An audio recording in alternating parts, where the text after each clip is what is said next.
Right, masikera sei comrades. Zita rangu ndinonzi comrade Kid Marungu kana kuti comrade Nyoka Mabhunu. Nyika yedu yakakomborerwa zvizhinji. Mwari ngaazokuitirai zvakanaka, Mwari akuitirei nyasha netsitsi. Nekuti nyika yakatangirwa netsitsi, pasina tsitsi hapana chimwe chakaitwa. Mvura, chinonzi mvura. Mvura upenyu. Pasina mvura hapana life. Inofanira kuva yakachena uye yakachipa. Ndo chinhu chekutanga. Hapana nyika pasina mvura. Haugoni kurarama pasina mvura. But iyoyo mvura iyoyo yakunzi inofanira kuprivatizwa yova yatagwirei mochitengeserwa natagwirei otanga kuisa tumamita twawo zvino imi motanga kutengeserwa mvura iyoyo. Akomana nyika kwayakuenda yakuda kuti vana veZimbabwe musumuke mutaure nezwi rimwe chete, murambe ugororo uri kuitika munyika yeZimbabwe, mudenounce corruption. Vakomana tagwirei iyoyo mamupatambo yakakura. Hapana pasisina kubata. Kufuyo ariko, kumvura aroda kuva ariko, kuwaste management ariko, kumaminerals ariko. Hapana pasisiri. Achapedzera kupinda kana marriage dzedzimba dzenyu. Ndiye akuti inini ndini muridzi wemamarriage yese eZimbabwe achitungwa naMnangagwa. Vakomana manyara kongo yakareba. Kuda kutsvaga mari nepasipo pose. Zvinovada kupersonalize nyaya dzemvura. Kuti Tagwire ndiye anotungamira iye, ndiye anenge ari nyanzvi. Andimazvona. Chiripo rokotyo izvezvi. Tagwire akatuma vanhu vake vakanopisa musika umbari wese. Wakaparara. Iye Tagwire ndiye akazviita nevamwe wake nekambani yake yakanzi Masimba Construction kuti azowana tender yekuda kuti aite zvaanoda ikoko. Unhu iwoyoyo hauna kunaka. It's time kuti reject zvinhu zvakafanana naizvozvo publicly. Kutaura izvi zvinhu hazviite izvi. Andimazvona. Obvious company iyoyo yemvura iyi yakutotorwa naye Tagwire naGarwe. Garwe anenge achipiwa kati. Achinziwe Garwe ndo uchapiwa kati, unenge uchizopiwa mbichana, uchipiwa kati uchidyawo. Vakomana ngatishinurei. Time yatatarisana nayo haisisiri time yekuti munhu anotaura kuti Chamisa akaipa kana kuti Ninga akaipa. Indava Chamisa achinzi ndiye akaipa asi chinzi Ningi. Anonzani chakare chimambara chokushandiswa nemakotsi chichinzi ndo chimwedzi chema member of parliament. Chinonzani commander, chinonzani chimambara. Chabangu. Indava Chabangu achinzi ndiye ari right, Chamisa unza anzi, but vese vari opposition members. Akuda zvinhu zvakadaro. It's time to unite now for the sake of progress kuti Zimbabwe iende forward. Nyaya yedu yengo yekuti vanhu munosikira mchingoti Ningi ndiye akaipa, Ningi ndiye akaipa. Kana opposition member akaipa, chii chinosaka Chabangu aenda achinopiwa mari naMnangagwa ku State House? Chii chinosaka Mnangagwa aende Ningi Chabangu aende ku pick up farm?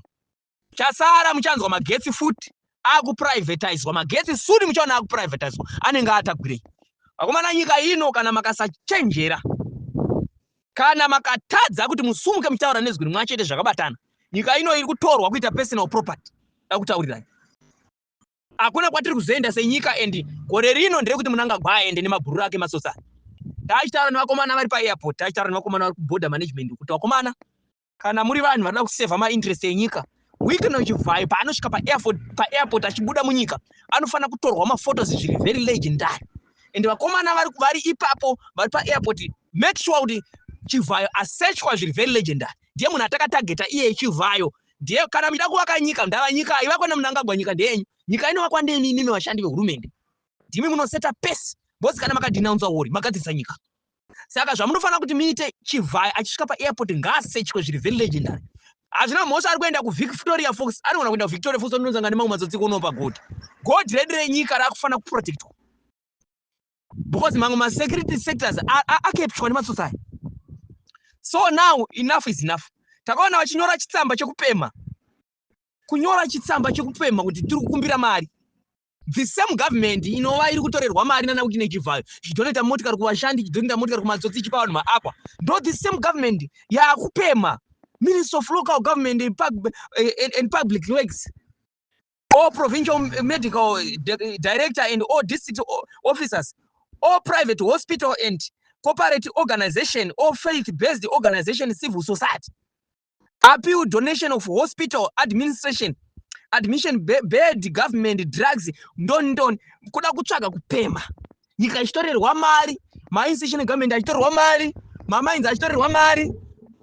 health ichitorerwa mari, health sector yakasiya yaitwa bankrupt naakare mambara ako ari kuwaste management. Hapana kusungwa, hapana chakangosungwa mataizvisiya kuti anoregedzwa. Saka vana veZimbabwe ngatibatanei.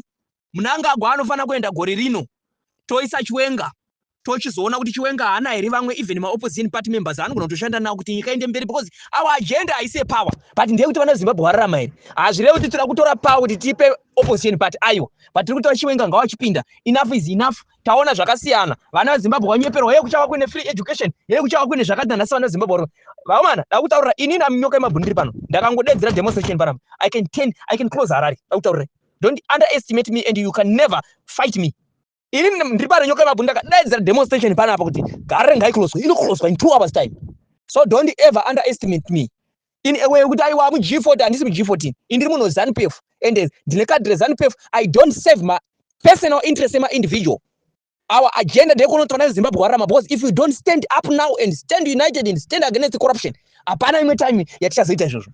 Nyaya 2030 iyoyo, be it your opposition member, be it your ZANU-PF member, ngairambwe pachena. Iyoyo is a looting project yekuti vanhu vada kuramba vachiluta upfumi hwenyika. Enough is enough. Hatisi kuda huni iwoyo. We don't have personal hatred with anybody. Hatichada politics the hatred dzekuti uya anenge achinzi opposition party saka imhandu, uya anenge achinzi ndichamisa saka imhandu. Chamisa chaakatadza chochichi. Katakaisa chabango apa, takaisa chamisa. Vakasiyana chii? Vanozongosiyana pama personal interest kuti mumwe ari kutsvaga mari, mumwe ari kuda kuraramisa vanhu. Saka isu tiri kutaura kuti Zimbabwe, one Zimbabwe, one unit. One Zimbabwe, one unit. One Zimbabwe, one unit. That is our main agenda. Vana veZimbabwe vatambudzika for long time. NRZ yakavhara. Mamainzi mazhinji akavhara. Mvura patepi unozanda kuona patepi pachibuda tsvina soye mvura zo. Tsvina. The reason why patepi pari kubuda tsvina, ana Jacob Makufume vakepswa nematsotsi vari kutokontrolwa kuti vazopedzera mangwana vachibremwa. Uneona vachamhanya komana. We are not going to fold our hands to tolerate that such nonsense.